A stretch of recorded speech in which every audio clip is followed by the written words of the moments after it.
हरिओम देवता। असल योग कायाकल्प में आपका स्वागत है। असल योग कायाकल्प नाड़ी महाविज्ञान में जैसा कि हम लोग पहले चर्चा करते आ रहे हैं कि हम नाड़ी ज्ञान के माध्यम से हम अपने पूरे शरीर को, पूरे जीवनी शक्ति को, अपने प्राण वायु को और अपने उम्र को भी हम संतुलित कर सकते हैं।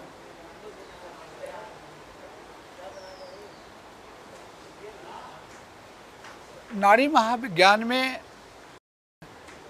जैसा कि आप लोगों का कमेंट आता है, फ़ोन आता है कि हम नाड़ी देखना कैसे सीखें, नाड़ी हम कैसे देखना जानें। तो नाड़ी देखने के लिए हम पहले भी बताया है कि अगर सिर्फ वात पित्त कफ को हम जानें, जैसा कि वात बढ़ने से सांप जैसा लहर मिलती है, पित्त बढ़ने से मेढक जैसा और कफ बढ़ने से बत्तख जैसा, इसी प्रकार से हम 7 तरह से हम नाड़ी परीक्षण करते हैं। तो सबसे पहला परीक्षण है मल के द्वारा, फिर मूत्र के द्वारा, फिर कलाई के द्वारा, फिर जिह्वा को देख करके, आँखों को देख करके, शरीर की आकृति को देख करके और शब्द वाणी सुन के भी आप नाड़ी के बारे में ज्ञान प्राप्त कर सकते हैं। तो इन 7 तरह से नाड़ी देखने का जो परंपरा है, ये भगवान शंकर ने महर्षियों को बताया। महर्षियों ने उसके ऊपर बहुत कार्य किया और अनुसंधान करके आम लोगों के लिए ये निर्देश दिया कि हम अपने शरीर को स्वस्थ तो रखेंगे, लेकिन आने वाले समय भविष्य को भी हम नाड़ी ज्ञान के द्वारा जान लेंगे। और भारतवर्ष की अति प्राचीन विद्या है, अति से अति प्राचीन विद्या है कि प्रायः ये विद्या अब लुप्त होते ही जा रहे हैं। अब इनके ऊपर बहुत ज़्यादा काम भी नहीं हो रहा है और लोग इसके पीछे ज़्यादा ललायत भी नहीं है।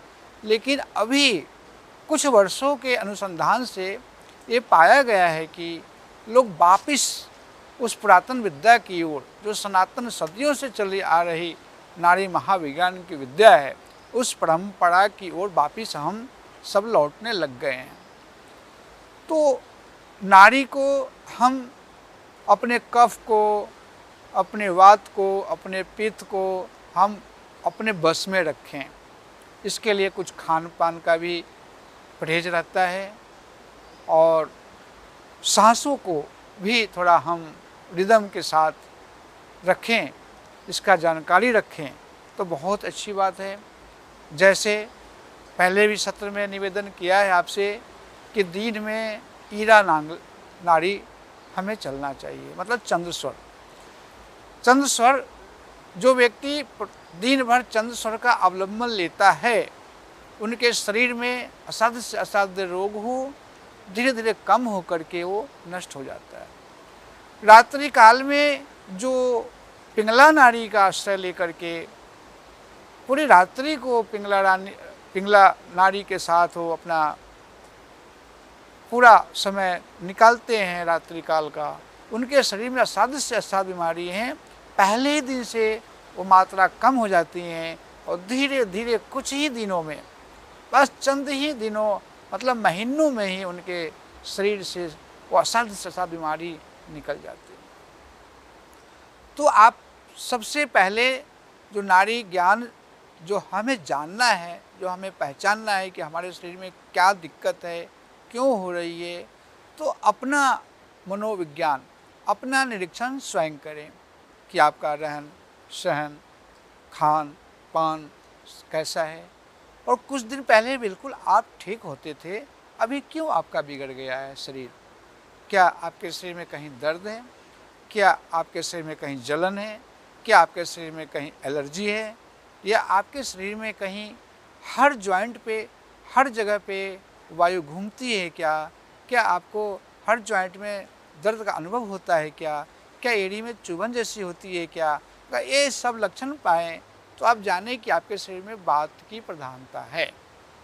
तो वात को हम कंट्रोल करें। वात को कंट्रोल करने के लिए हम अपने जिह्वा को साफ रखें, पेट को साफ रखें, 6 से 7 घंटे निद्रा का अवलंबन लें, प्रातःकाल थोड़ा योग करें और आयुर्वेद में सबसे सुंदर वातनाशक जो आयुर्वेद औषधि है उसका सेवन करें। वातनाशक सबसे महत्वपूर्ण औषधि है कि हम त्रिफला का सेवन करें। सप्ताह में 1 दिन, 2 दिन, 3 दिन आवश्यकता अनुसार, लगातार नहीं, तो इससे आपका वायु समन हो जाएगा। अगर आपके शरीर में जलन ज़्यादा है, जलन होती है, तलवे में जलन, पसीने का निकलना, हाथ पैर से पसीने का निकलना, पूरा थोड़ा सा ही कार्य किए, थोड़ा श्रम किए तो आपके शरीर में पसीने का आ जाना, मन का बेचैन हो जाना, मन का घबराना, इस प्रकार के अगर कोई लक्षण है तो समझ लें कि आपके शरीर में पित्त की प्रधानता है, पित्त बढ़ा हुआ है। तो उसके लिए आप पित्त को शमन करने के लिए आप सबसे सुंदर जो हमारे भारतवर्ष में आयुर्वेद मनुष्यों ने बताया कि योग का एक पार्ट आयुर्वेद है और आयुर्वेद का ही एक पार्ट नाड़ी विज्ञान है। तो नाड़ी को शमन करने के लिए, हम पित्त को शमन करने के लिए आयुर्वेद में गोंद का तीरा है। रात को गोंद लें, गोंद का तीरा पानी में भिगो दें, सुबह दही के साथ सेवन करें। कैसा भी पित्त का बढ़ना होगा धीरे धीरे धीरे धीरे शमन हो जाएगा। ये अभी कुछ वर्षों में, 10-20 वर्षों में पित्त शमन के लिए हम लौकी का जूस का भी सेवन करते हैं, उससे भी पित्त का शमन होता है। सफ़ेद पेठे का जूस पीने से भी पित्त का शमन होता है। ये आपका घरेलू और पारंपरिक इलाज है, ये कोई दवा नहीं है। ये आपको जीवन को संतुलित रखने के लिए हमें यदा कदा इसका प्रयोग करना चाहिए। इसी प्रकार से अगर किसी का कफ बढ़ गया हो, आँखों के गोल गोल नीचे काला काला धब्बे पड़ जाना, कान से आवाज़ आना या गले से खर्राटा कफ का जम जाना, सोते समय खर्राटे का निकलना और सांसों से आवाज़ का निकलना, इस समस्त कफ के रोग हैं। आवाज़ तुतला तुतला कर बोलना, आवाज़ साफ नहीं निकलना, थोड़े ही श्रम करने से हांफने लग जाना, ये सब कफ के रोग हैं। इनकी गणना है, जैसा पिछले सत्र में बताया था, 28 है, पित्त की गणना 40 है और वायु की गणना 80 है। मतलब 80 प्रकार के वात रोग हैं, 40 प्रकार के पित्त रोग हैं और 28 प्रकार के कफ रोग हैं। तो कफ को शमन करने के लिए इस सृष्टि में, इस ब्रह्मांड में तिल से बढ़कर के कोई उपाय नहीं है।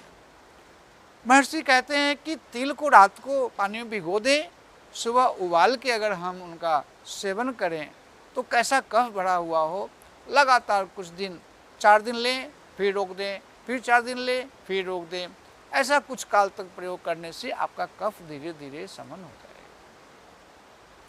कफ को दूर करने के लिए बहुत सारे महर्षियों ने उपाय बताए हैं।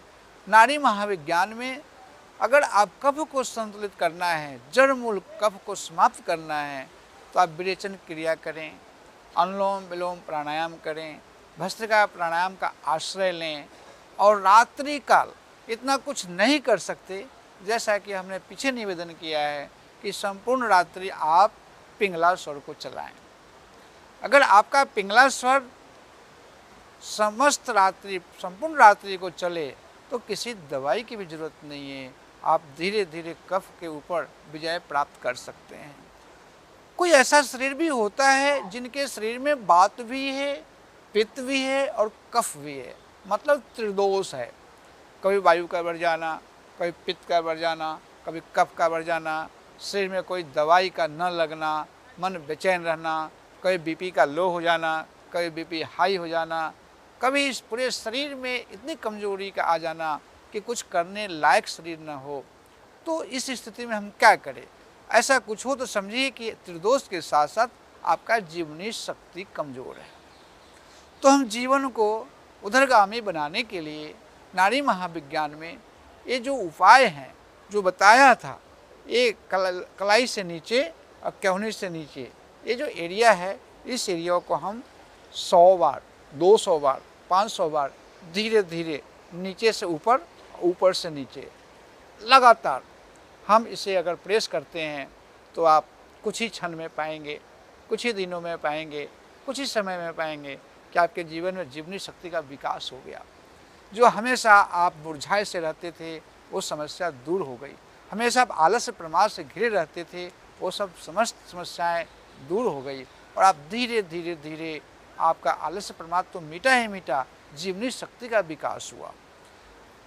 और त्रिदोष के लिए आप प्राणायाम का आश्रय लें और पिंगला नाड़ी को आप चलन में रखें, पिंगला नाड़ी को चलावें। इस प्रकार से हमारे जो महर्षियों ने हमें आदेश निर्देश दिया कि आप अपने शरीर को, श्वास को ठीक रखते हुए अपने शरीर का निरीक्षण करें।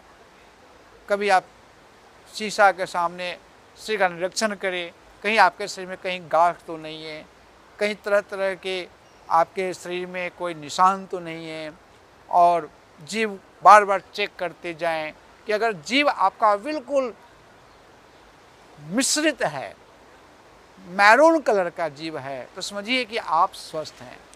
अगर आपके जीभ में सफ़ेद रेखा है तो कफ बहुत ज़्यादा है।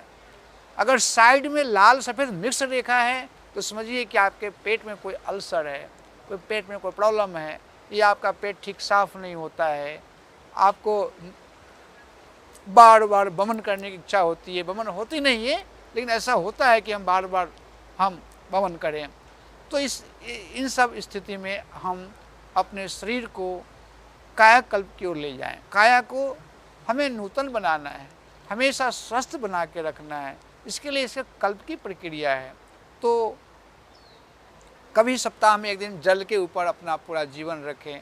हर 2 घंटे पे 2 गिलास जल का सेवन करें। जल से भी हम कायाकल्प करते हैं, दूध से भी कर सकते हैं और मट्ठा से भी कर सकते हैं। अगर इन 3 स्थिति किसी भी से आप सहमत नहीं हैं तो आप सप्ताह में एक दिन उपवास अवश्य करें। इससे भी आपका कायाकल्प होता है। निरंतर करें, लगातार करें और सप्ताह में एक दिन अवश्य करें।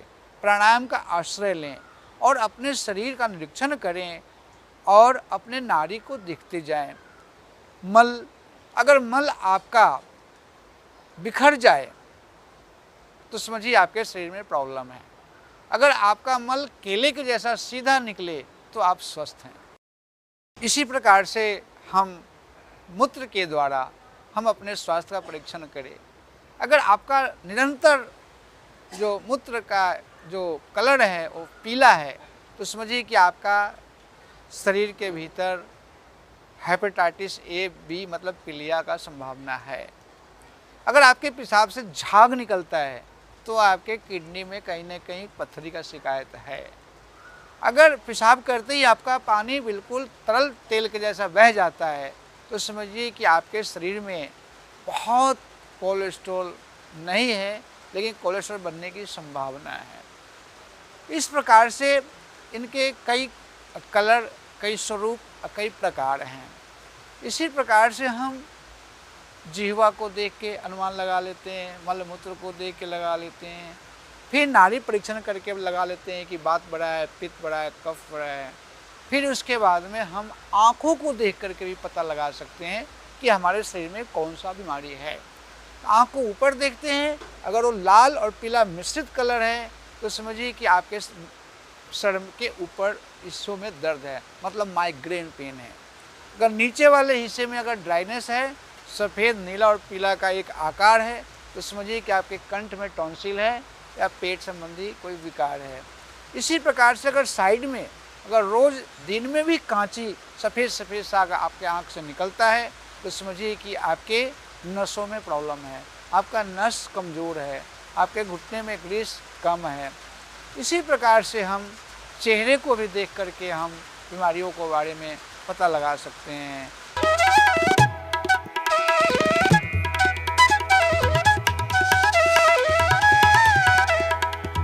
आप हमारे संत वाणी चैनल को सब्सक्राइब करें, वीडियो को लाइक करें, शेयर करें और हाँ, बेल आइकन पर क्लिक करना बिल्कुल ना भूलें ताकि हमारी किसी भी वीडियो की सूचना सबसे पहले आपको मिले।